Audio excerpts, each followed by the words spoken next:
بسم الله الرحمن الرحیم. سل المجربا ولا تسأل الحکیما. سل المجربا د تجربه کار سړی نه سوال وکا، ولا تسأل الحکیما او د حکیم نه سوال مکوا. په دې ضرب المثل کې دا نصیحت بیان شوی دی چې کله د یو معاملې متعلق ته تپوس کول غواړي نو د تجربه کار سړی نه تپوس وکاو، د عقلمند سړی نه سوال مکوا. ځکه چې د تجربه کار سړی د هر یو سیز متعلق د نفع او نقصان تجربه شوی او عقلمند سړی د دې سیز نه حالي، نو د عقلمند نه تپوس مکوا. ته چې کله د تجربه کار سړی نه تپوس وکې نو د نقصان نه به حالي دی سره، او کو د نا تجربه کار سړی نه دی تپوس وکړو مشوره دې ته واغشته نو د دې خبرې یاره ده چې ته په نقصان کې واقع شي. سل المجربا ولا تسأل الحکیما.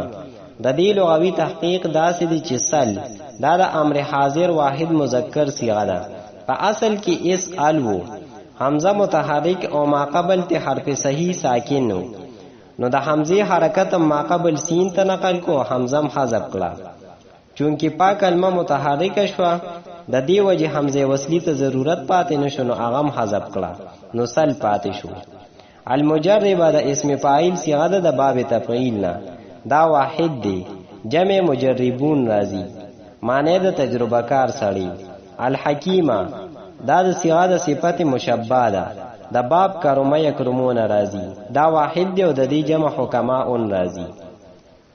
سل المجربه ولا تسأل الحکیمه د دې ترکیب داسې دی چې سل فعل امر پدې کې انت ضمیر هغه د دې فاعل، المجربه مفعول به فعل سره د خپل فاعل او مفعول به نه دا جمله انشائیه معطوف علیه و حرف عطف. لا تسأل فعل نهی پدې کې انت ضمیر هغه د دې فاعل، الحکیم مفعول به فعل سره د خپل فاعل او مفعول به نه دا جمله انشائیه معطوف علیه سره د معطوف نه دا جمله معطوفه شو.